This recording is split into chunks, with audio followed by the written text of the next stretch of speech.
السلام عليكم ورحمة الله وبركاته.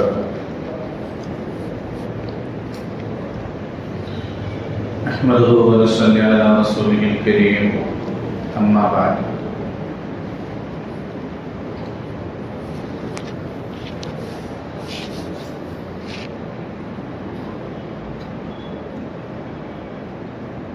رب اشرح لي صدري ويسر لي أمري واحلل عقدة من لساني يفقهوا قولي. أعوذ بالله من الشيطان الرجيم. بسم الله الرحمن الرحيم.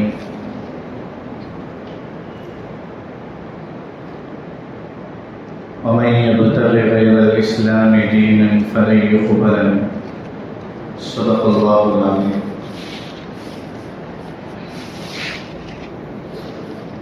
اللهم صل على سيدنا محمد وعلى آل سيدنا محمد. اللهم صل على سيدنا محمد وعلى آل سيدنا محمد. اللهم صل على سيدنا محمد وعلى آل سيدنا محمد وبارك وسلم عليه. ബഹുമാനമുള്ള സത്യവിശ്വാസികളെ, അല്ലാഹു സുബ്ഹാനഹു വ തആല നമ്മുടെ ഒരുമിച്ച് കൂടലിനെ പൂർണ്ണമായി കബൂലാക്കുമാറ്. നമ്മൾ അനുഷ്ഠിച്ച നമസ്കാരത്തെ, നമ്മൾ നിർവഹിച്ചുകൊണ്ടിരിക്കുന്നതായ നോമ്പിനെ, മറ്റു മുഴുവൻ ഇബാദത്തുകളെയും സൽക്കർമ്മങ്ങളെയും അല്ലാഹുവിൻ്റെ അടുക്കൽ സ്വീകരിക്കപ്പെടുന്ന അമലാക്കി അല്ലാഹു മാറ്റുമാറാകട്ടെ. ഈ അമലുകൾ കൊണ്ട് അല്ലാഹു ഉദ്ദേശിക്കുന്നതായ പൂർണ്ണമായ ഇഖ്ലാസ് അല്ലാഹു സുബ്ഹാനഹു വ തആല നമുക്ക് നൽകുമാറാകട്ടെ. നമ്മൾ ധാരാളം ഇബാദത്തുകൾ ചെയ്യുന്നു, സൽക്കർമ്മങ്ങൾ ചെയ്യുന്നു, അമൽ സാലിഹാത്തുകൾ ചെയ്യുന്നു. പക്ഷേ ഹൃദയത്തിൽ ഇതിൻ്റെ ലക്ഷ്യം അല്ലാഹുവിൻ്റെ തൃപ്തി, എൻ്റെ അല്ലാഹു തൃപ്തിപ്പെടണം, എൻ്റെ അല്ലാഹു ഇഷ്ടപ്പെടണം, ഈ നിയ്യത്തല്ല എങ്കിൽ അല്ലാഹു കാക്കുമാറാകട്ടെ. ഈ അമലുകളെല്ലാം പാഴായി. നമ്മൾ ചെയ്ത നമസ്കാരങ്ങൾ, നമ്മൾ പിടിച്ച നോമ്പുകൾ, നമ്മൾ കൊടുത്ത സദഖകൾ, സക്കാത്തുകൾ, ഇതെല്ലാം പാഴായി. അല്ലാഹുവിന് വേണ്ടത് അല്ലാഹുവിന് വേണ്ടി മാത്രം ചെയ്ത ഇബാദത്തുകളാണ്. നമസ്കരിക്കുന്നു, എൻ്റെ തൃപ്തിക്ക് വേണ്ടിയാണോ നമസ്കരിക്കുന്നത്? നോമ്പ് പിടിക്കുന്നു, എൻ്റെ തൃപ്തിക്ക് വേണ്ടിയാണോ നോമ്പ് പിടിക്കുന്നത്?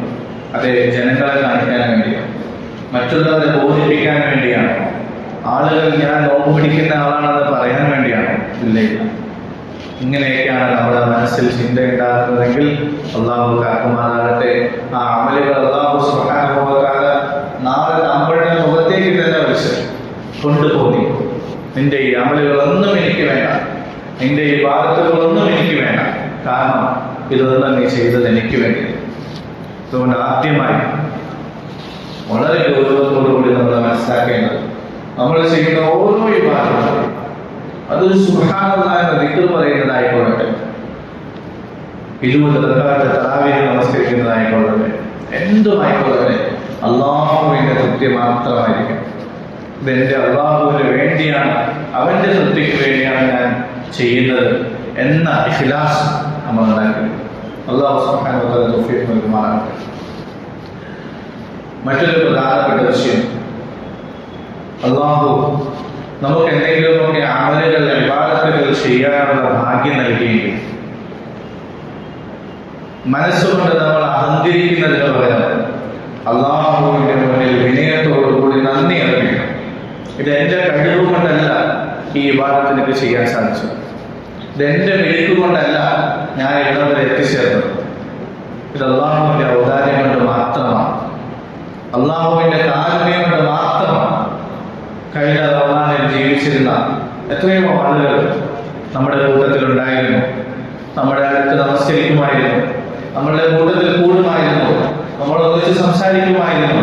പക്ഷേ ഈ റമദാനായി ഒന്ന് വലത്തോട്ടും തിരിഞ്ഞു നോക്കിയാൽ ആ കഴിഞ്ഞ വർഷം കണ്ട ചില മുഖങ്ങൾ ഇന്ന് നമുക്ക് കാണാൻ സാധിക്കില്ല.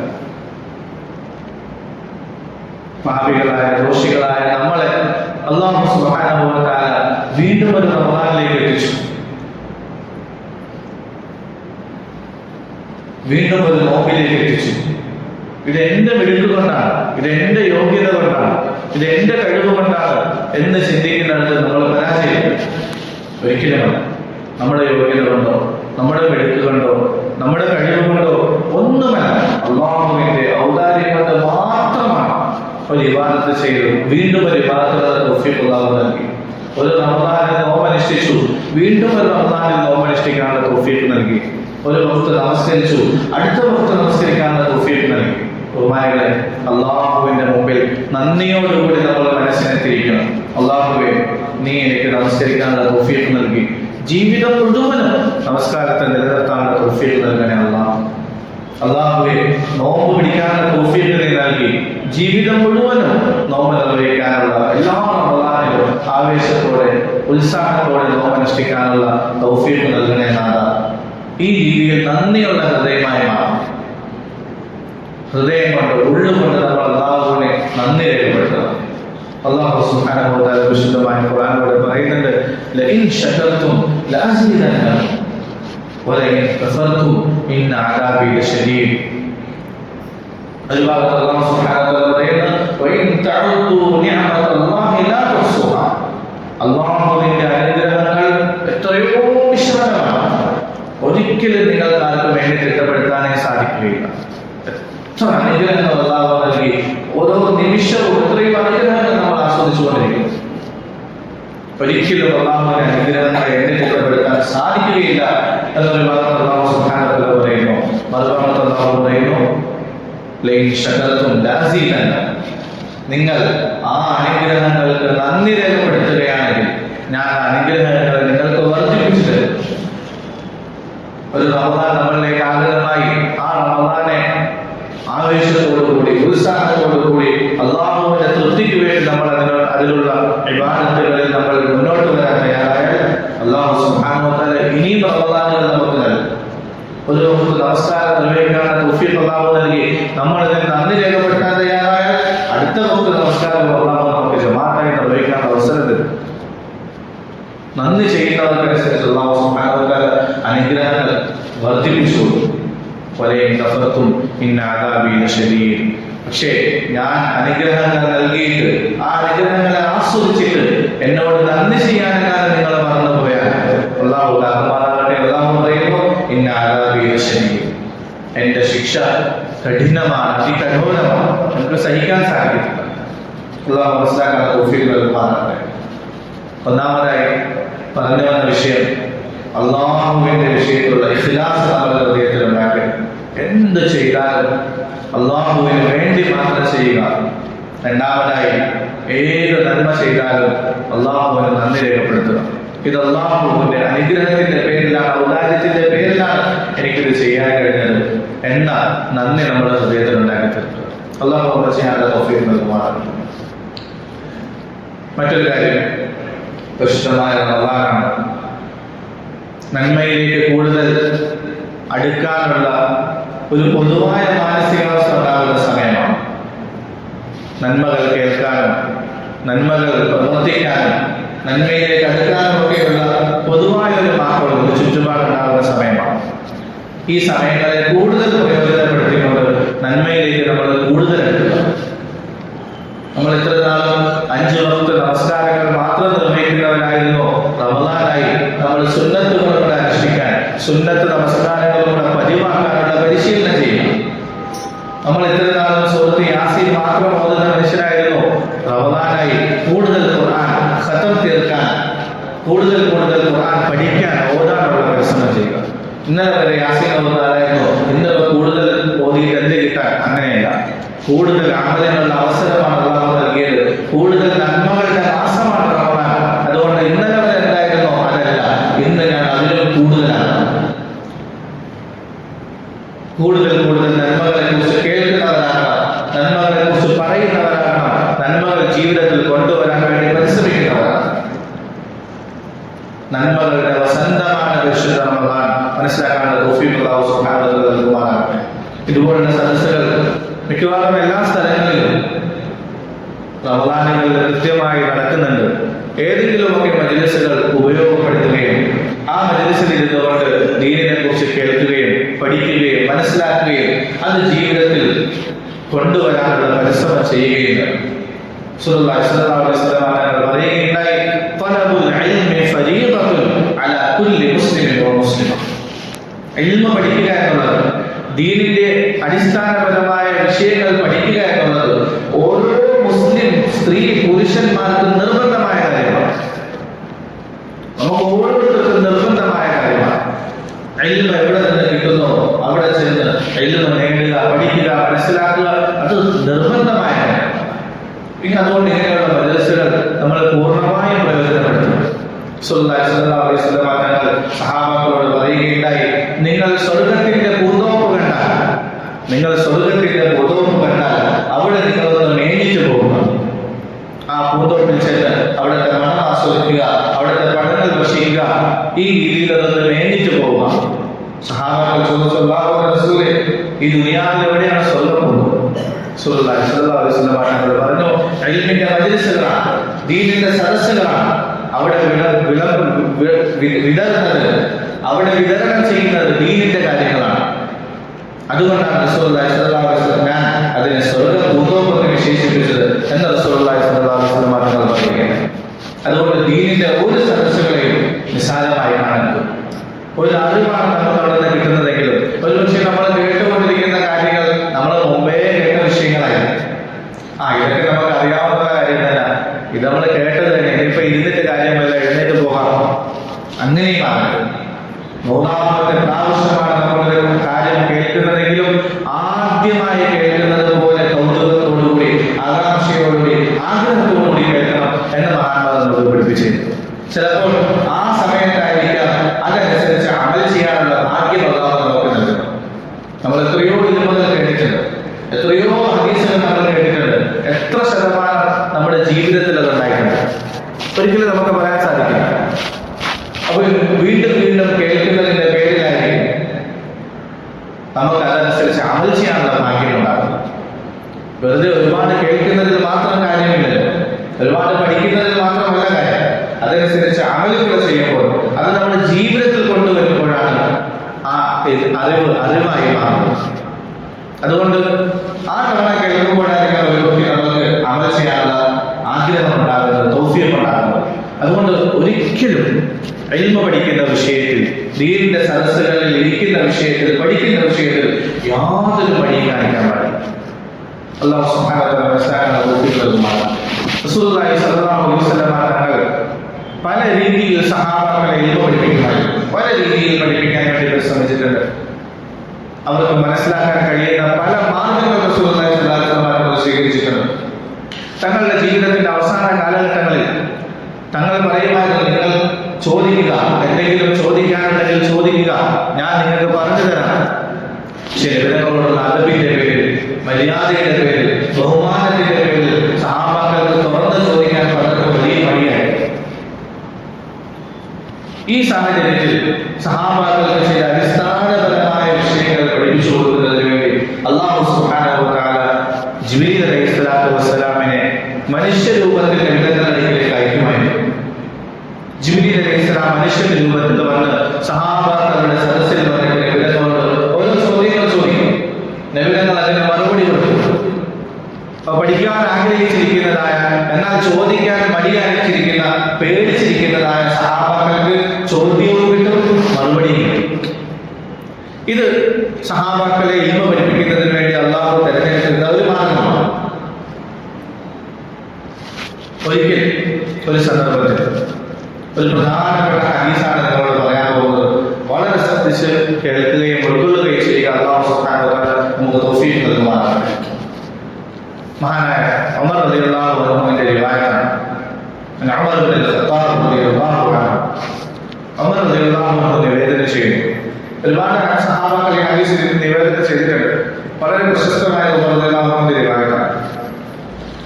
ബൈന നഹ്നു ജുലൂസുൻ ഇൻദ റസൂലില്ലാഹി സ്വല്ലല്ലാഹു അലൈഹി വസല്ലം ദാത യൗം. ഒരു ദിവസം ഞങ്ങൾ എല്ലാവരും നബിയുടെ അടുക്കൽ ഇരിക്കുകയായിരുന്നു. ഇത്ലഅ അലൈനാ റജുൽ, ഉടനെ ഒരാൾ എവിടെ നിന്നോ വന്നു കയറി വന്നു, പ്രത്യക്ഷപ്പെട്ടു. ശദീദു ബയാദിൽ ഖിയാം, ശദീദു സവാദിൽ ശഅർ. ആ മനുഷ്യന്റെ രണ്ട് അടയാളങ്ങൾ മഹാനായ നമുക്ക് വ്യക്തമാണ്. ഒന്ന്, തനി വെള്ള വസ്ത്രമാണ് അദ്ദേഹം ധരിച്ചിരിക്കുന്നത്. ശദീദു ബയാദ്, കടുത്ത വെള്ള നിറം, നല്ല ശുഭവസ്ത്രധാരിയായി ഒരു മനുഷ്യൻ കടന്നു. ശദീദു സവാദിൽ ശഅർ, നല്ല കടുത്ത കറുത്ത രോമമുള്ള മനുഷ്യൻ, നല്ല ചെറുപ്പക്കാരൻ, സുന്ദരൻ സുമുഖമായ ഒരു ചെറുപ്പക്കാരൻ. പക്ഷെ ഒരു പ്രശ്നമുണ്ട് അവിടെ. ولا يرى عليه اثر السفر ولا يعرفه منا احد. നമ്മളുടെ കൂട്ടത്തിൽപ്പെട്ട ആർക്കും അയാൾ അറിയില്ല. അതിനർത്ഥം ഈ നാട്ടുകാരനല്ല. ഈ നാട്ടുകാരനായിരുന്നെങ്കിൽ നമ്മളിൽപ്പെട്ട ആർക്കെങ്കിലും അറിയാൻ പറ്റും. എല്ലാവരും അപരിചിതത്വത്തിന്റെ മുഖത്തോടു കൂടി അത്ഭുതത്തോടു കൂടി അയാളെ തുറച്ചു നോക്കുകയാണ്. അതിനർത്ഥം ആർക്കും അയാൾ അറിയില്ല. അപ്പൊ അതിനർത്ഥം വേറെ എവിടെ നിന്നോ യാത്ര ചെയ്ത് വന്നയാണ്. അപ്പൊ അന്നത്തെ കാലമാണ് യാത്ര ചെയ്യാനുള്ള ഒട്ടകത്തിലോ കുതിരയിലോ കഴുതയിലോ നടന്നോ ഒക്കെയാണ് വരേണ്ടത്. അപ്പൊ അങ്ങനെ നടന്നൊക്കെ വരുമ്പോൾ യാത്ര ചെയ്യുമ്പോൾ വസ്ത്രമൊക്കെ പൊടിപടലം കൊണ്ട് തലയിൽ അഴുക്ക് പിടിക്കും, മുടിയിലൊക്കെ പൊടി ഒക്കെ ഉണ്ടാവും. അങ്ങനെ ഒരു മുഷിഞ്ഞ അവസ്ഥയിലായിരിക്കും പൊതുവെ യാത്ര ചെയ്തു വരുന്നത്. എന്നാലോ അയാളുടെ ശരീരത്ത് അയാളുടെ ദേഹത്ത് യാത്രയുടെ ഒരു അനുഭവമില്ല. നല്ല ടിപ്പ് ടോപ്പായിട്ടാണ് കയറി വന്നിരിക്കുന്നത്. അതാണ് ആദ്യം പറഞ്ഞത്. അദ്ദേഹം തൂവല്ല വസ്ത്രം ധരിച്ചിരുന്നു, അതുപോലെ തന്നെ മുടി നല്ല കറുത്തിരുന്നു, അഥവാ നല്ല ചീകി മിനുക്കിയ അവസ്ഥ. അപ്പൊ യാത്ര ചെയ്ത് വന്ന ആളുമല്ല. ഇവിടെ ഉള്ള ആളാണെങ്കിലോ ഞങ്ങളോട് അറിയത്തില്ല അയച്ചു. അപ്പൊ എല്ലാവരും ഇങ്ങനെ അത്ഭുതത്തോടു കൂടി ഞാൻ ആകാശത്തോടുകൂടി നോക്കുകയാണ്, ആരാണ് കയറി വരുന്നത്.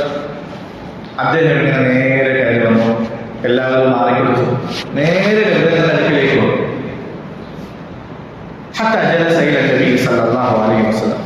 നേരെ നബിയുടെ അടുക്കിലേക്ക് വന്നിരുന്നു. ഇങ്ങനെ മുട്ട് മടക്കി അത്തഹിയാത്തിന്റെ രൂപത്തിലിരുന്നോ. നബിതങ്ങളുടെ അങ്ങനെ അത്തഹിയാത്തിലാണ് ഇരുന്നത്. തങ്ങളുടെ മുട്ടിലേക്ക് തന്റെ മുട്ടിനെ ചേർത്ത് വെച്ചിങ്ങനെ മുഖാമുഖം ഇരുന്നു. ഈ അവസ്ഥ എനിക്ക് സഹാബങ്ങൾ ഇങ്ങനെ നോക്കിക്കൊണ്ടിരിക്കാം. നബിതങ്ങളൊന്നും പറയുന്നില്ല, ആരും ഒന്നും കിട്ടുന്നില്ല, എല്ലാവരും ഇങ്ങനെ ആകാംക്ഷയിൽ പോയിക്കൊണ്ടിരിക്കും. തന്റെ രണ്ട് കൈകളിൽ നബിതങ്ങളുടെ തുടയുടെ മേലിൽ വെച്ചു, ഇങ്ങനെ വെച്ചു. എന്താണ് സംഭവിക്കാൻ പോകുന്നത്? എല്ലാവരും ഇങ്ങനെ നോക്കിക്കൊണ്ടിരിക്കുന്നു. ആ മനുഷ്യൻ ചോദിച്ചു, യാ മുഹമ്മദ് സല്ലല്ലാഹു അലൈഹി വസല്ലം അഖ്ബിർനി അനിൽ ഇസ്ലാം. ഇസ്ലാം എന്താണെന്ന് എനിക്ക് പറയുക. ഒറ്റ വാക്യം. റസൂലുള്ളാഹി സ്വല്ലല്ലാഹു അലൈഹി വസല്ലം തങ്ങൾ അങ്ങോട്ടും ഇങ്ങോട്ടും തിരിഞ്ഞു നോക്കിയില്ല. നിങ്ങൾ ആരാ, എവിടെ നിന്നാ, എന്താ ഒന്നും ചോദിച്ചില്ല. അദ്ദേഹം ഇങ്ങോട്ടേക്ക് ചോദ്യം ചോദിച്ചു. നബിതങ്ങൾ ഉടനെ തന്നെ മറുപടി പറഞ്ഞു, അൽ ഇസ്ലാമു അൻ തശ്ഹദ അൻ ലാ ഇലാഹ ഇല്ലല്ലാഹ് വഅന്ന മുഹമ്മദൻ റസൂലുള്ളാഹ് വതുഖീമ الصلاة وتؤتي الزكاة وتصوم رمضان وتحج البيت إن استطعت إليه سبيلا. ഇസ്ലാം എന്താണെന്ന് പഠിപ്പിച്ചു. ഇസ്ലാം എന്ന് പറഞ്ഞാൽ 5 കാര്യങ്ങളാണ്. ഒന്ന്, അല്ലാഹു ഏകനാണ്, അല്ലാഹു അല്ലാതെ മറ്റൊരു ഇലാഹില്ല, റസൂലുള്ളാഹി സ്വല്ലല്ലാഹു അലൈഹി വസല്ലം തങ്ങൾ അല്ലാഹുവിന്റെ ദൂതനാണ് എന്ന് സാക്ഷ്യം വഹിക്കുക, എന്ന് പ്രഖ്യാപിക്കുക, നാവ് കൊണ്ട് പറയുക. 2, നമസ്കരിക്കുക, നോമ്പ് പിടിക്കുക, സകാത്ത് കൊടുക്കുക, ഹജ്ജ് ചെയ്യുക. ഇതാണ് ഇസ്ലാം കാര്യം. ചോദ്യം ചോദിച്ച ആള് ചോദ്യം ചോദിക്കുന്നത് എന്തുകൊണ്ടാണ്? അറിയാത്തതിന്റെ പേരിലാണ്. അപ്പൊ അറിയാത്ത കാര്യം ചോദിക്കുമ്പോൾ പറഞ്ഞു കൊടുത്താൽ അൽഹംദുലില്ലാഹ് മനസ്സിലായി. ഇതാണെന്ന് സാധാരണ മറുപടി പറയുന്നത്. ഇത് ചോദ്യം ചോദിച്ചു, നബിതങ്ങൾ മറുപടി കൊടുത്തു. ഉടനെ അദ്ദേഹം പറയാം, സദഖ, താങ്കൾ പറഞ്ഞത് കറക്റ്റാണ്, താങ്കൾ പറഞ്ഞത് ശരിയാണ്. ഇത് കേട്ടപ്പോൾ സഹാബാക്കൾക്ക് പിന്നെ അറിയുന്നത്, ഇതെന്താ ഈ കാണിക്കുന്നത്? അറിവില്ലാത്ത ആളാണ് ചോദ്യം ചോദിക്കുന്നത്. അപ്പൊ ചോദ്യം ചോദിച്ചു കഴിഞ്ഞാൽ മറുപടി പറയുമ്പോൾ മനസ്സിലായില്ല എന്ന് പറയാം. ഇത് പറയുന്നത് താങ്കൾ പറഞ്ഞത് ശരിയാണെന്ന് വാസ്തവീകരിക്കുക.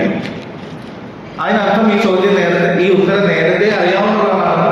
അപ്പൊ നേരത്തെ അറിയാവുന്ന ആളാണെങ്കിൽ പിന്നെ എന്തിനാ ചോദ്യം ചോദിച്ചത്? അറിഞ്ഞൂടാത്ത ആളാണെങ്കിൽ ചോദ്യം ചോദിച്ചിട്ട് പിന്നെ വാസ്തവീകരിച്ച് എന്തിനാ, കറക്റ്റാണെന്ന് എന്തിനാ പറഞ്ഞത്? അപ്പൊ പരസ്പരം വൈരുദ്ധ്യമാണ്.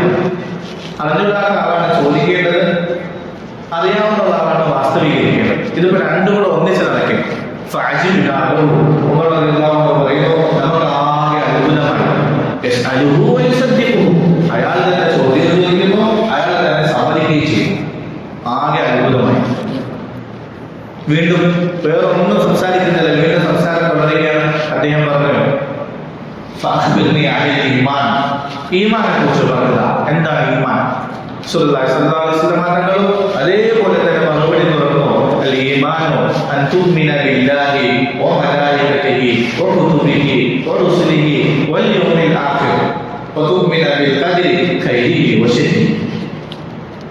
ഈമാൻ എന്ന് പറഞ്ഞാൽ 6 കാര്യങ്ങളാണ്. 6 കാര്യങ്ങളാണ് നിർബന്ധമായിട്ട് വിശ്വസിക്കേണ്ടത്. ഒന്ന് അല്ലാഹുവിൽ വിശ്വസിക്കുക, 2 മലക്കുകളിൽ വിശ്വസിക്കുക, കിതാബുകളിൽ വിശ്വസിക്കുക, റസൂലുകളിൽ വിശ്വസിക്കുക, അന്ത്യദിനത്തിൽ വിശ്വസിക്കുക, ഖദറിൽ വിശ്വസിക്കുക.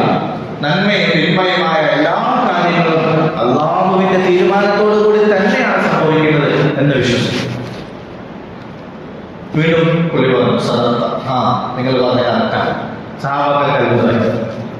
മൂന്നാമത് ചോദിച്ചു, മൽ ഇഹ്സാൻ, അഖ്ബിർനി അനിൽ ഇഹ്സാൻ. ഇഹ്സാൻ എന്ന് പറഞ്ഞാൽ എന്താ? അല്ലാഹു വിശുദ്ധമായ ഖുർആനിൽ പല സ്ഥലങ്ങളിൽ പറയുന്നത് ഇന്നല്ലാഹു യുഹിബ്ബുൽ മുഹ്സിനീൻ. ഇഹ്സാൻ എന്ന് പറയുന്ന ഒരു ഗുണം, ഒരു വിശേഷണം, അതുള്ള മനുഷ്യരേക്ക് അല്ലാഹുവിന് ഭയങ്കര ഇഷ്ടമാണ്. അപ്പോൾ ചോദിക്കും, ഇഹ്സാൻ എന്ന് പറഞ്ഞാൽ എന്താ? റസൂലുള്ളാഹി സ്വല്ലല്ലാഹു അലൈഹി വസല്ലം പറഞ്ഞു, അൻ തഅബുദല്ലാഹ കഅന്നക തറാഹു ഫഇൻ ലം തകുൻ തറാഹു ഫഇന്നഹു യറാക. നീ നിന്റെ മുഴുവൻ ഇബാദത്തുകളിലും രണ്ടിലേതെങ്കിലും ഒരു ഗുണം ഉണ്ടാക്കിയേക്കണം. നീ എന്ത് ചെയ്താലും, നീ എന്ത് നന്മ ചെയ്താലും, നീ എന്ത് ഇബാദത്ത് ചെയ്താലും, നമസ്കരിച്ചാലും ശരി, നോമ്പ് പിടിച്ചാലും പറഞ്ഞ വിഷയം അതാണ്. നമസ്കരിച്ചാലും ശരി, നോമ്പ് പിടിച്ചാലും ശരി, രണ്ടിലേതെങ്കിലും ഒരു ഗുണം നീ ഉണ്ടാക്കിയെടുക്കണം. എന്താണ്? ഒന്നുകിൽ നീ അല്ലാഹുവിനെ നോക്കുന്നത് പോലെ, കാണുന്നത് പോലെ ഇബാദത്ത് ചെയ്യുക. അല്ലാഹു നമ്മുടെ മുമ്പിൽ നിൽക്കുകയാണ് എങ്കിൽ അല്ലാഹുവിന്റെ മുമ്പിൽ നിന്നുകൊണ്ട് ഞാൻ എങ്ങനെ നിസ്കരിക്കും?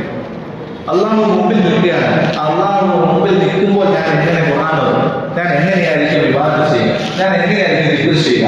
അല്ലാഹുവിന്റെ മുമ്പിൽ നിന്നുകൊണ്ട് ചെയ്യുന്നത് പോലെ അത്ര കൃത്യമായി, അത്ര നിഷ്കളങ്കമായി, അത്ര ഇഖ്ലാസോടുകൂടി ഇബാദത്ത് ചെയ്യുക. ഇനി അത്രയും ചിന്തിക്കാൻ, അത്രയും ഉയർന്ന പദവിയിലേക്ക് എത്താൻ പറ്റിയില്ല എങ്കിൽ ഈ ചിന്തയോടുകൂടി ഇബാദത്തുകൾ ചെയ്യുക. അല്ലാഹു നിന്നെ കാണുന്നു എന്ന ചിന്തയിലെങ്കിലും നീ ഇബാദത്ത് ചെയ്യും. ഓഫീസുകളിലൊക്കെ CCTV ക്യാമറ വെക്കാറുണ്ട്. അപ്പോ യജമാനൻ അല്ലെങ്കിൽ നമ്മുടെ മുതലാളി നമ്മുടെ മുമ്പിലില്ല, പക്ഷെ ക്യാമറ അവിടെ ഇരിക്കൊണ്ട് അപ്പൊ എന്നെ യജമാനൻ കാണുന്നുണ്ടാവും എന്ന ചിന്തയിൽ പൊതുവെ ജോലികൾ ചെയ്യാറുണ്ട്. അല്ലെങ്കിൽ തട്ടിപ്പൊട്ട് കാണിക്കാതിരിക്കും ആളുകൾ പൊതുവെ. അപ്പൊ നീ അല്ലാഹുവിനെ കാണുന്നു എന്ന ചിന്ത നിനക്ക് വരുന്നില്ലെങ്കിൽ പോട്ടെ, ഈ ചിന്ത നീ ചെയ്യുക, ഉണ്ടാക്കിയെടുക്കുക. അല്ലാഹ് നിന്നെ കണ്ടുകൊണ്ടിരിക്കുന്നു. അപ്പൊ ഞാൻ നമസ്കരിക്കുന്നു, ഞാൻ അങ്ങോട്ടും ഇങ്ങോട്ടും ചിന്തിക്കാൻ പാടില്ല, അവിടുത്തെ ഇവിടുത്തെ കാര്യങ്ങൾ ഓർക്കാൻ പാടില്ല, കാരണം അല്ലാഹ് എന്നെ നോക്കിക്കൊണ്ടിരിക്കുകയാണ്. ഈ ചിന്തയിൽ ഇബാദത്ത് ചെയ്യുക. ഈ ഒരു ഗുണത്തെ ഉണ്ടാക്കിയെടുക്കുന്നത് ഞാൻ ഇഹ്സാൻ എന്ന് പറയും. നബിതങ്ങൾ പഠിപ്പിച്ചു കൊടുത്തു. നിർത്തിയില്ല. 4ാമത്തെ ചോദ്യം, ഖിയാമത്ത് നാളിനെ കുറിച്ച് എനിക്ക് പറയുക. ഖിയാമത്ത് നാളിനെ കുറിച്ച് പറയുക. ഉടനെ റസൂലുള്ളാഹി സ്വല്ലല്ലാഹു അലൈഹി വസല്ലം പറഞ്ഞു, മൽ മസ്ഊലു അൻഹാ ബിഅഅലമ മിനസ് സായിൽ. ഖിയാമത്തിന്റെ വിഷയത്തിൽ ചോദിച്ച ആൾക്കാർ കൂടുതൽ ഒരാളും ചോദിക്കപ്പെട്ടയാളില്ല എന്ന് പറഞ്ഞാൽ, ഖിയാമത്തിനെ കുറിച്ച് എനിക്കും ഒന്ന് പറഞ്ഞുകൂടാ, നിങ്ങൾക്കും ഒന്ന് പറഞ്ഞുകൂടാ. അതുകൊണ്ട് അങ്ങനെ പറഞ്ഞത് ഇത്രയും നേരം നബിതങ്ങൾ മറുപടി പറഞ്ഞപ്പോൾ പുള്ളി പറഞ്ഞ സ്വതന്ത്ര, നീ പറഞ്ഞത് ശരിയാണ്. അതിനർത്ഥം ഈ മറുപടിയൊക്കെ അദ്ദേഹത്തിന് അറിയാമോ? ഇപ്പൊ നബിതങ്ങൾക്ക് പറയാം, അദ്ദേഹത്തിന് പറയാം. ഈ ചോദ്യം എത്തിയപ്പോൾ നബിതങ്ങൾ പറയുന്നത് എനിക്ക് അറിഞ്ഞൂടാ എന്ന് പറഞ്ഞാലോ കേൾക്കുന്ന ആളുകൾ വിചാരിക്കും നബിതങ്ങൾക്ക് അറിഞ്ഞൂടാ, ആ പുള്ളിക്ക് അറിയാം എന്ന് വിചാരിക്കാതിരിക്കാൻ വേണ്ടി നബിതങ്ങൾ വളരെ കൃത്യമായ മറുപടി പറഞ്ഞു, വൽ മസ്ഊലു അൻഹാ ബിഅഅലമ മിനസ് സായിൽ. ചോദിച്ച ആൾക്കും ഇതിനെക്കുറിച്ച് ഒന്നും പറഞ്ഞൂടാ, ചോദിക്കപ്പെട്ട ആൾക്കും ഇതിനെക്കുറിച്ച് ഒന്നും പറഞ്ഞൂടാ. ഖിയാമത്ത് നാൾ എന്ത് സംഭവിക്കുമെന്ന് അല്ലാഹുവിന് മാത്രമേ അറിയൂ. ലാ യഅലമുഹാ ഇല്ലല്ലാഹ്. അല്ലാഹു അല്ലാതെ ആർക്കും അതിനെക്കുറിച്ച് അറിയില്ല. അല്ലാഹു ആർക്കും അത് അറിയിച്ചു കൊടുത്തിട്ടില്ല ഇന്ന ദിവസം ഖിയാമത്ത് നാൾ സംഭവിക്കും. അത് അല്ലാഹുവിന്റെ മാത്രം ഇൽമുൽ ഗൈബാണ്. നിർത്തിയില്ല, വീണ്ടും ചോദിച്ചു, ശരി ഖിയാമത്ത് എന്താണെന്ന് പറയണ്ട, അതിനെ കുറിച്ച് അടയാളങ്ങൾ പറയാമല്ലോ, അതിന് മുന്നോടിയായി സംഭവിക്കുന്ന കുറച്ച് അടയാളങ്ങൾ പറഞ്ഞതാണ്. പറഞ്ഞു, അൻതലിദൽ അമതു റബ്ബതഹ, അൻതലിദൽ അമതു റബ്ബതഹ. അടിമ സ്ത്രീകൾ അവരുടെ ഉടമസ്ഥന്മാരെ പ്രസവിക്കുന്ന കാലം, അതാണ് ഖിയാമത്തിന്റെ അടയാളം എന്ന് പറഞ്ഞാൽ. അത് ഒരുപാട് വിശദീകരണങ്ങളുണ്ട്. സിമ്പിളായിട്ട് എളുപ്പത്തിൽ മനസ്സിലാക്കാൻ പറ്റുന്ന ഒരു വിശദീകരണം, മാതാപിതാക്കളെ മക്കൾ ഭരിക്കുന്ന കാലഘട്ടമുണ്ട്. മാതാപിതാക്കളുടെ കാൽക്കീഴിലാണ് സ്വർഗം. മാതാപിതാക്കൾ സ്വർഗത്തിന്റെ വാതിലാണ്. അതിനെ സൂക്ഷിച്ചാൽ നമുക്ക് ആ വാതിലൂടെ സ്വർഗത്തിൽ പോകാം, അല്ലെങ്കിൽ നമ്മൾ നശിച്ചു പോകും. മാതാപിതാക്കൾ ഉണ്ടായിരിക്കുക, അവർക്ക് ഹിദമത്ത് ചെയ്ത് അവരുടെ വിനയമടക്കം കാണിച്ച് സ്വർഗം നേടാത്തവൻ നശിച്ചു പോകട്ടെ എന്നൊക്കെ നമ്മൾ കേട്ടിട്ടുണ്ട് ഹദീസുകൾ. എന്നാൽ ഒരു കാലഘട്ടം വരും, അന്ന് മക്കൾ മാതാപിതാക്കളെ ഭരിക്കുന്ന കാലഘട്ടമുണ്ട്. അവരുടെ മുമ്പിൽ അടിമകളെ പോലെ ഓർച്ചാനിച്ചിരിക്കുന്ന ഒരവസ്ഥ വരും മാതാപിതാക്കൾ. അങ്ങനെ ഒരു കാലഘട്ടം വന്നാൽ മനസ്സിലാക്കുക, ഖിയാമത്ത് ഉടനെ സംഭവിക്കും.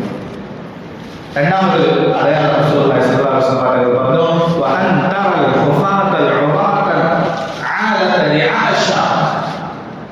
ചെരുപ്പ് ധരിക്കാനില്ലാത്തവർ, നേരെ വസ്ത്രം ധരിക്കാനില്ലാത്തവർ, പത്തിന്റെ കാശ് കയ്യിലെടുക്കാനില്ലാത്ത ദരിദ്രരായ ആളുകൾ, ആട് മേയ്ക്കുന്നതായ ആളുകൾ, അവരിങ്ങനെ കെട്ടിടങ്ങൾ കെട്ടിപ്പോകുന്നതിൽ മത്സരിക്കുന്നതായി താങ്കൾ കാണും. ഒന്നുമില്ലാത്തവരായിരുന്നു, ഇവ നോക്കുമ്പോൾ പരസ്പരം മത്സരിച്ച് കെട്ടിടങ്ങൾ പണിയുന്നു. അവർ ഒരു നില വീട് വെച്ച് ഞാൻ 2 നില വീട് വരും, അവർ ഒരു നില പണിയുന്നതിന് ഞാൻ 2 നില കെട്ടിടം പണിയും. ഇങ്ങനെ പരസ്പരം കെട്ടിടങ്ങൾ പണിയുന്നതിൽ പരസ്പരം മത്സരിക്കുന്ന ഒരു കാലഘട്ടം വരും. ആ കാലഘട്ടം വന്നാൽ മനസ്സിലാക്കാൻ ഖിയാമത്താവും. ഖിയാമത്തിന്റെ ഒരുപാട് അടയാളങ്ങളുണ്ട്. 2 പ്രധാനപ്പെട്ട അടയാളങ്ങൾ പറഞ്ഞു. ഇത്രയും പറഞ്ഞിരുന്നുള്ളൂ. ഒന്ന് വിടാതെ പുള്ളി എഴുന്നേറ്റ് പോയി. സഹാബകളാകെ യുദ്ധം ഒരു തുമ്പുമാലുമില്ല. പുള്ളി വരുന്നു, ചോദ്യം ചോദിക്കുന്നു, മറുപടി പറയുന്നു, ഓക്കെ പറയുന്നു, ഇറങ്ങിപ്പോകുന്നു. ചില റിവായത്തുകളിൽ വരുന്നത് കുറെ സഹാബകൾ സദസ്സിൽ എഴുന്നേറ്റ് പോയി, പുള്ളിയുടെ പുറകെ പോയി. ആളാണ്, എന്താ ഇവിടെ വന്നതെന്നൊക്കെ ചോദിക്കാൻ വേണ്ടി. പക്ഷെ പുറത്തെത്തിയപ്പോഴേക്കും ആളെ കാണാം. ഉമർ ഈ ഹദീസ് റിവായത്ത് ചെയ്യുന്ന ഉമർ പറയുകയാണ്, ഞാൻ കുറെ നേരം അവിടെ തന്നെ ഇരുന്നു. നബിതങ്ങൾ എന്താ പറയുന്നതെന്ന് അറിയാം. നബിതങ്ങൾ അങ്ങോട്ട് ചോദിക്കാനൊരു മടി, ഒരു പേടി. കാരണം തങ്ങൾ ഇങ്ങോട്ടൊന്നും പറയാത്ത ഈ വിഷയത്തെ കുറിച്ച് എങ്ങനെ അങ്ങോട്ട് ചോദിക്കും? നമ്മളൊന്നും വേണ്ടിയില്ലല്ലോ. ചില റിവായത്തുകളിൽ വരുന്നത് ഇങ്ങനെ 3 ദിവസം കഴിഞ്ഞു ഫലവിരിത്തു മരിയ, കുറെ സമയം അങ്ങനെ തന്നെ നിശബ്ദതയിൽ കഴിഞ്ഞു പോയി എന്ന് പറഞ്ഞാൽ ആരും അങ്ങോട്ട് ചോദിച്ചിട്ട് നബിതങ്ങൾ ഇങ്ങോട്ടും പറഞ്ഞില്ല ഈ സംഭവത്തെ കുറിച്ച്. കുറച്ച് കഴിഞ്ഞപ്പോൾ നബിതങ്ങൾ പറഞ്ഞു, ഉമറെ, ആ വന്ന് ചോദ്യങ്ങൾ ചോദിച്ച ആൾ ആരാണെന്ന് നിനക്കറിയാമോ? അപ്പൊ സന്തോഷം, നമുക്ക് വിഷയം കിട്ടാൻ പോവാം. ഉമർ പറഞ്ഞു, അല്ലാഹു റസൂലുഹു അഅലം, നമുക്ക് എന്തറിയാം? അല്ലാഹു റസൂലിന് അറിയാം എന്ന് പറഞ്ഞു. റസൂലുള്ളാഹി സ്വല്ലല്ലാഹു അലൈഹി വസല്ലം പറഞ്ഞു, ഫഇന്നഹു ജിബ്രീൽ അതാകും യുഅല്ലിമുകും ദീനകും. അത് ജിബ്രീലാണ് ഉമറേ, നിങ്ങളുടെ ദീൻ പഠിപ്പിച്ചു തരാൻ വേണ്ടി വന്നതാണ്. നിങ്ങൾക്ക് ദീൻ പഠിപ്പിച്ചു തരാൻ വേണ്ടി വന്നതാണ്. ഇവിടെ വന്നു എന്റെ അടുത്തിരുന്ന് ചോദ്യങ്ങൾ ചോദിക്കുന്നു. അപ്പൊ നിങ്ങൾ ചോദ്യങ്ങൾ കേട്ടു, എന്നെ കൊണ്ട് മറുപടി പറയിപ്പിക്കുന്നു. അപ്പൊ നിങ്ങൾ മറുപടി കേട്ടു. ദീനിന്റെ ആകെ ചുരുക്കം മൊത്തം നിങ്ങൾക്ക് പഠിപ്പിച്ചു തരാൻ വേണ്ടി ജിബ്രീൽ വന്നതാണ് ഉമറെ എന്ന് ഉമർ റസൂലുള്ളാഹി സ്വല്ലല്ലാഹു അലൈഹി വസല്ലം തങ്ങൾ മറുപടി പറയുകയുണ്ടായി. ഇതാണ് ഹദീസ്. ഈ ഹദീസിനെ കുറിച്ച് സാധാരണ മഹാന്മാർ പറയുന്നത് ഉമ്മുസുന്ന, ദീനിന്റെ ആകെ ചുരുക്കമല്ല. അഥവാ ദീനുമായി ബന്ധപ്പെട്ട എല്ലാ കാര്യങ്ങളും ചുരുക്കത്തിൽ എഴുതാതെ ഉൾപ്പെടുത്തിയിരിക്കും. സാധാരണ സൂറത്തുൽ ഫാത്തിഹയെ കുറിച്ച് പറയാറുണ്ട്, ഫാത്തിഹ ഉമ്മുൽ ഖുർആൻ, ഉമ്മുൽ കിതാബ്. ഖുർആന്റെ ആകെ ചുരുക്കമാണ് സൂറത്തുൽ ഫാത്തിഹ. ഖുർആൻ അതിൽ എന്തൊക്കെ കാര്യങ്ങൾ ചർച്ച ചെയ്യുന്നുണ്ടോ അതിന്റെ ആകെ ചുരുക്കം സൂറത്തുൽ ഫാത്തിഹയ്ക്കകത്തുണ്ട്. എന്നതുപോലെ ദീന മൊത്തം എന്താണോ അതിന്റെ ആകെ ചുരുക്കമാണ് ഈ ഹദീസിനകത്തുള്ളത്. അതുകൊണ്ട് ഈ ഹദീസിന് വളരെ ഗൗരവമാണ്, വളരെ മഹത്വത്തോടുകൂടി മഹാന്മാർ അവരുടെ കിതാബുകളിൽ രേഖപ്പെടുത്തുകയും അവരെ പഠിപ്പിക്കുകയും വളരെ പ്രാധാന്യത്തോടുകൂടി ഉമ്മത്തിലേക്ക് എത്തിച്ചു കൊടുക്കുകയും ചെയ്യുന്നു. ഒരു മഹത്ത് ഇസ്ലാം കാര്യങ്ങൾ മുഴുവനും പറയപ്പെടുത്തുന്നത് മറുഭാഗത്ത് ഈമാൻ കാര്യങ്ങൾ മുഴുവൻ പറയപ്പെടുന്നത്, അഥവാ ദീനിന്റെ ബാഹ്യമായ അമലുകൾ, അതാണ് ഇസ്ലാം. രണ്ട്, വിശ്വസിക്കേണ്ടതായ കാര്യങ്ങൾ, ഹൃദയം കൊണ്ട് ചെയ്യേണ്ടതായ കാര്യങ്ങൾ, അതാണ് ഈമാൻ കാര്യം. മൂന്നാമത് നമ്മുടെ ജീവിതത്തിൽ ഉണ്ടാക്കിയെടുക്കേണ്ടതായ സ്വഭാവം, അഖ്ലാഖ്, അതാണ് ഇഹ്സാൻ. പിന്നെ ഖിയാമത്ത്.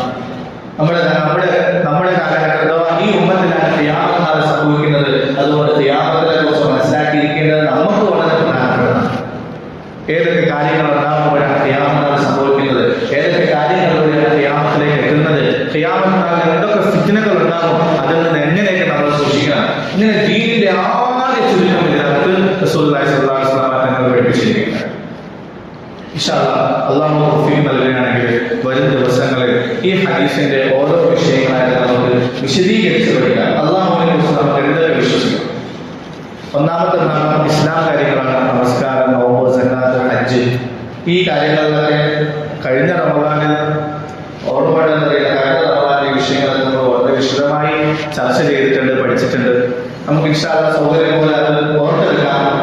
രണ്ടാമത്തെ ഭാഗം ഈമാൻ കാര്യങ്ങൾ, അള്ളാഹുവിനെ കുറിച്ച് എന്തൊക്കെ വിശ്വസിക്കണം, കിതാബുമായി ബന്ധപ്പെട്ട് ഖുർആനെ കുറിച്ച് എന്തൊക്കെ വിശ്വസിക്കണം, മലക്കുകളെ കുറിച്ച് എന്തൊക്കെയാണ് നമ്മൾ വിശ്വസിക്കേണ്ടത്, എന്തൊക്കെയാണ് നമ്മൾ അറിയേണ്ടത്, ഖിയാമത്തിനെ കുറിച്ച് നമ്മൾ എന്തൊക്കെ അറിയണം, ഖദറിനെ കുറിച്ച് നമുക്ക് എന്തൊക്കെ മനസ്സിലാക്കാനുണ്ട്, ഖിയാമത്തിന്റെ അടയാളങ്ങൾ എന്തൊക്കെയാണ്, എന്തൊക്കെ നമ്മൾ മനസ്സിലാക്കി വെച്ചിരിക്കണം, എന്തൊക്കെ ഫിത്നകളാണ് ഉണ്ടാകാൻ പോകുന്നത്, അതിൽ നിന്ന് എങ്ങനെയൊക്കെ നമ്മൾ സൂക്ഷിക്കണം. ഇതൊക്കെ നമുക്ക് ഇൻഷാ അല്ലാഹ് വിശദമായി പഠിക്കാൻ, മനസ്സിലാക്കാം. അല്ലാഹു സുബ്ഹാനഹു വ തആല പറയുവാനും കേൾക്കുവാനും ഉൾക്കൊള്ളുവാനും അമലിൽ കൊണ്ടുവരാനും ഒക്കെയുള്ള തൗഫീഖ് നമുക്ക് എല്ലാവർക്കും നൽകി അനുഗ്രഹിക്കുമാറാകട്ടെ.